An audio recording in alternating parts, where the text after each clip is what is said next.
(45페이지) 가볼까요?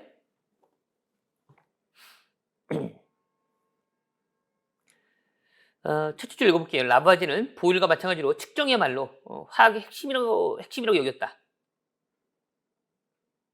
그는 다양한 반응에서 반응물과 생성물의 질량을 정교하게 측정하는 실험을 통해서 질량을 창조되지도 않고 소멸되지도 않는다고 주장했다. 그래서 라부아제의 검증을 통해 확립된 이 법칙을 우리는 질량 보존의 법칙이라고 한다. 그래서 화학 반응에서 질량은 창조되지도 소멸되지도 않는다. 그래서 라부아제. 근데 이제 이걸 살짝 더 뻗은 말이에요, 여러분들. 질량 보존 법칙을 이렇게 말한 사람은 라부아제예요. 한글로 쓰면 이렇습니다. 라부아제. 근데 이걸 좀 볼 필요가 있어요. 상대성 이론이라고 있죠? 아인슈타인이라고 있잖아요.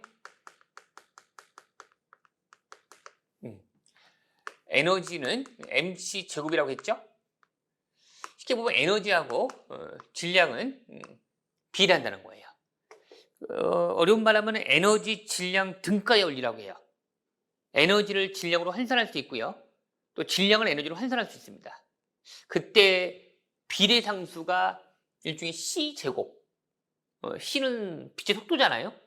그래서 이건 주어지는 상수값이고요. 그래서 결국 이는 mc 제곱이란 말을 한마디로 말하면 에너지랑 질량은 등가의 원리다. 등가. 에너지 질량 등가의 원리라고 해요. 그래서 에너지를 질량으로 환산할 수도 있고요. 질량을 에너지로 환산할 수 있다. 예를 들면 제가 이런 식으로 한번 써볼까요, 여러분들? 탄소가 O2랑 만나면 이게 CO2가 만들어집니다. 연소 반응은요, 산소가 결합하는 게 연소 반응인데 연소 반응은 대부분 발열 반응이에요. 지금 아직은 좀 어려운 기호인데요. 이걸 발열 반응이라고 합니다. 발열 반응. 읽을 때 델 H가 음수다. 발열 반응인데 그럼 좀 고민해 볼래요? 봐봐요. 제가 아인슈타인의 에너지 등가의 원리에서 자, 이게 지금 질량이 보존된다고 말하는 사람이 라부아제 아니에요? 그러면 이건가요? 이걸 우리가 반응물이라고 합니다. 이걸 리액턴트라고 해요. 이쪽을 우리가 프로덕트라고 해요. 그럼 제가 물어볼게요, 여러분들. 요 반응물 쪽에 질량이 있을 거 아니겠습니까? 이쪽에 생성물 쪽에 질량이 있지 않겠습니까? 이게 둘이 같을까요? 정확히 말하면 같지 않습니다. 질량이 보존된다고 했잖아요. 질량이 보존되는데 같지 않다고요? 뭐가 이상한데? 정확히 말하면 이겁니다. 자, 열이 나갔죠? 열이 방출된 거거든요. 약간 릴리스 된 거거든요. 열이 에너지입니다. 아까 뭐랬어요, 여러분들? 또 에너지랑 질량은 보존된다고 했죠. 그러니까 에너지하고 질량이 등가 왔다 갔다 할 수 있거든요. 그러니까 내가 다시 열이 에너지예요. 나간 열이 100이라고 해볼래요? 그럼 에너지가 100만큼 나갔다는 소리예요. 근데 에너지를 뭐로 환산할 수 있다고요? 질량으로 환산할 수 있겠죠. 예를 들면 이때 이 리액턴트 반응물의 질량이 100이라 할까요? 이쪽 생성물의 질량을 제가 한 99라 할까요? 예를 들면 99 중 9라 할게요, 그냥. 그러면은 안 맞잖아요. 즉 이 나간 열이 있을 거 아니겠어요? 열이 에너지거든요. 그 에너지를 내가 질량으로 환산해 봤거든요. 이 공식에 넣어가지고. 그러면은 나간 에너지를 이 시계에서 질량으로 환산해 보니까 여기서 예를 들면 0.001이 나오는 거예요. 예를 들면 이런 논리예요. 그러니까 정확히 말하면 에너지 질량은 보존되는 게 아니네요. 그렇죠? 정확히 말하면 어떻게 말해야 돼요? 질량, 에너지, 합이 보존된다는 게 말해야 돼요. 다시 여러분들. 근데 우리가 일반적으로 왜 질량은 보존된다 말하는 이유가 우리가 다루는 일반 화학 반응들 있죠?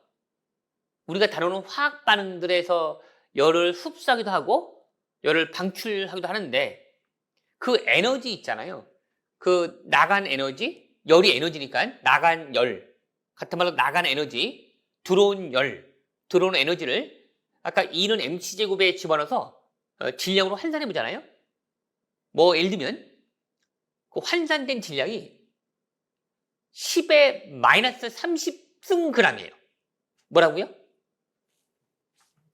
예를 들면 이렇게 환산한 질량이 예를 들면 10의 마이너스 30승g이야. 이 정도면은 뭐 의미 없는 양 아닌가요? 그래서 우리는 근사로 질량은 보존된다고 하는 거고요. 정확히 말하면 질량하고 에너지 합이 보존된다고 하셔야죠. 열이 나간 만큼, 그러니까 다시 말하면 반응물에 해당하는 질량이 있잖아요. 생성물에 해당하는 질량이 있을 거 아니겠어요? 거기다가 나간 열에 해당하는 질량이 있을 거 아니에요. 열이 나갔죠? 열은 에너지라고 했죠? 그럼 아인슈타인의 상대성 이론의 이 공식에 의해서 에너지랑 질량이 등가 C제곱이라는 상수에서 우리 뭐 이런 거 많이 있잖아요. 여러분들. Y는 이꼴 뭐 AX라는 식이 있잖아요. 여기를 그냥 에너지로 볼래요? 요걸 그냥 C제곱으로 볼래요? 여기를 그냥 질량으로 볼래요? 그렇다면 나간 에너지를 이 공식에 집어넣으면 질량으로 환산할 수 있고 제가 한 예로 그렇게 환산한 질량이 0.001을 여기다 더하면은 이렇게 더하면은 100 되는 거 아니겠습니까? 그런 논리거든요. 근데 제가 이런 예를 들었지만 실제로는 요 질량이 엄청나게 작다고요. 뭐 10에 만 30승3이라든가 예를 들면 그렇기 때문에 그냥 우리는 그 정도는 그냥 뭐 의미 없는 양 아니냐? 예, 맞아요. 근데 이제 핵 반응이라고 있죠. 핵 반응, 뭐 핵폭탄 터진다, 뭐 어마어마한 에너지가 나오는 거 아닌가요? 그때는 이제 그 질량이 보존된다고 말하면 안 되죠. 그 방출하는 에너지가 워낙 클 테니까. 하지만 그런 핵 반응을 제외하고는 일반 반응은 질량 보존의 법칙 성립한다고 볼 수 있고 처음으로 추측한 사람이 라부아지고 그다음에 1번을 제가 이게 상대성 이론까지 뻗은 이유 알겠어요? 몇 초인지 아셔야 돼요. 그러니까 우리가 일반적인 화학 반응만 언급할 때는 그냥 질량이 보존된다 해도 큰 문제 없습니다. 근데 우리가 크게 말하면 뭐라고요? 이렇게 좀 연결할 줄 아셔야 돼요. 상대성 이론에 의해서 이런 mc제곱이 있고 에너지랑 질량은 등가다. 한 예로 이런 화학 반응 같은 경우에는 이런 결국 결론은 뭐냐면 이런 화학 반응은 그냥 질량이 보존된다 해도 큰 문제 없다. 하지만 핵 반응 같은 경우는 이렇게 말하면 안 된다. 이 정도 보시면 될 것 같아요. 자, 의외로 설명할 게 좀 있죠. 질량 보존의 법칙 우리 예전에 그냥 공부할 때는 그냥 질량이 보존된다 했지만 자, 그 다음에 이제 일정 성분비 법칙 좀 해볼게요. 좀 지우고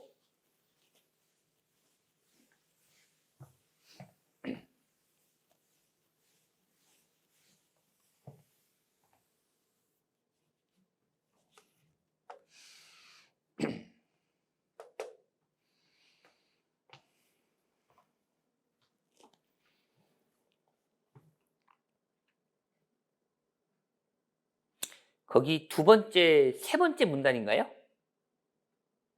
1800년 이후에는 지금 45페이지 세 번째 문단 하는 겁니다. D를 이어서 라부아제의 D를 이어서 정확한 정량 실험을 통해서 반응 경로를 연구하고 다양한 화물의 조성을 알아내는 과학자들이 이제 주를 이루었다. 그중 이제 프랑스 화학자였던 조셉 프루스트라는 사람이 있죠. 프루스트 체크하시고요. 이제 일정 성분비의 법칙을 주장한 사람이 프루스트예요. 자, 미리 한번 써볼게요, 여러분들. 아까 한번 고민해봤나요? 그 성분비는 뭘 것 같아요, 여러분들? 여기 질량비입니다. 그래서 기본적으로 어떤 반응을 할 때 항상 일정한 질량비로만 반응한다는 거예요. 항상 일정한 질량비, 항상 일정한 성분비로만 반응한다. 이런 논리인데 한번 보자. 무슨 말인지 보자고요. 자, 거기 읽어보면 조셉 프루스트는 주어지는 화물에서 원소들의 질량도 항상 정확히 같다는 사실을 보여주었다.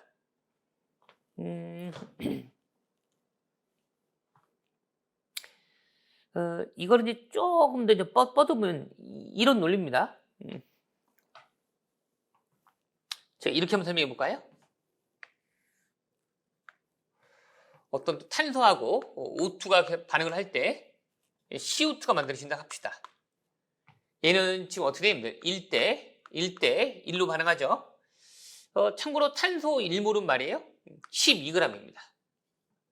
산소 1몰은 32g이에요. 질량이 근사로 성립하기 때문에 44로 쓸까요? 그럼 얘는 어떻습니까? 이걸 4로 나눠버릴까요? 3대, 8대, 항상 11로만 반응한다는 거예요. 그래서 이제 일정 성분배 법칙을 현대화학 해석으로 바꿔버리면 어떤 반응식이 있을 때 그 반응식상에 탄소하고 O2하고 CO2가 반응할 때 몰수로는 1대1로 반응해요. 하지만 질량으로는 3대 8대 11로 반응한다는 거예요. 예를 들면 내가 탄소가 있는 상태에서 탄소가 있는 상태에서 산소를 굉장히 많이 넣었어요. 뭐 산소가 많으니까는 이제 3대 8대 11이 아니고 한 3대 9대 11로 반응하는 거 아니야? 예, 그럴 수 없다는 거예요. 다시 한번. 이게 지금 3대 8대 11이 뭐라고요? 이게 질량비인데 내가 산소를 좀 많이 넣었어요. 그러니까 이제 뭐 지금부터는 3대 9대 11로 반응하겠다. 그럴 수 없다는 거예요. 지금 내가 만약에 탄소를 좀 많이 넣었어요. 탄소를 많이 넣었다고? 근데 3대 8이 아니고 그러면 5대 8대 11로 반응하겠다. 그럴 수 없다는 거예요. 항상 일정한 양에 관계없이 항상 3대 8대 11이라는 항상 이런 질량 비로만 반응한다. 하나 더 말씀드릴 게 있으면 요 앞에 이 원소 앞에 쓰이는 숫자를 개수라고 해요. 요 개수비는 바로 몰수비예요. 개수비는 질량비가 아니에요. 요 1대 1대 1은 개수비는 몰수비다. 그래서 1몰로 반응한다. 질량비로는 3대 8대 11로 반응한다. 그래서 그때 성분비라는 거는 질량비를 말합니다. 프루스트라는 사람이 처음으로 추정했고요. 그래서 그 세 번째 문단의 맨 마지막만 밀쳐볼까요? 이 개념은 특정 화합물에서 원소들 사이에 이런 상대적인 질량비가 항상 일정한 이유를 잘 설명해 준다.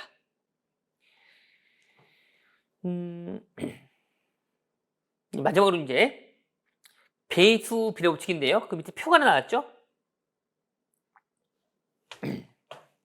자, 그러나 돌턴은 원자의 종류를 확신하게 해주는 다른 원리도 발견해냈다. 예를 들어 그런 탄소와 산소가 다음 자료에 나타난 것처럼 두 원소의 이런 상대적인 질량비가 서로 다른 두 종류 화합물을 형성한다는 사실에 주목하였다.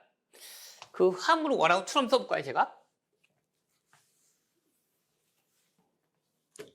자연스럽게 배수 비례 법칙으로 넘어가네요. 자, 거기 화합물 1이 있고요. 그럼 잘 들어보세요. 여기 화합물 2가 있습니다.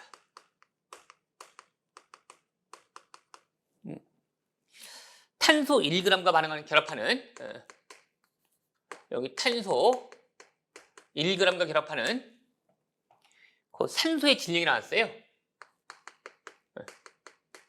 1g과 결합하는 산소의 질량이 나왔는데요. 여기 보니까 1.33g이 나왔고요.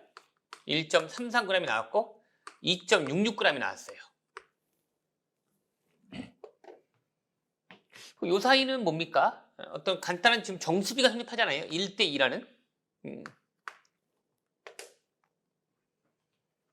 그럼 만약에 제가 얘를 만약에 화합물 1을 임의로 화학식을 만약에 임의로 CO라고 잡는다면은 이게 임의로 제가 잡은 거예요. 이프니까.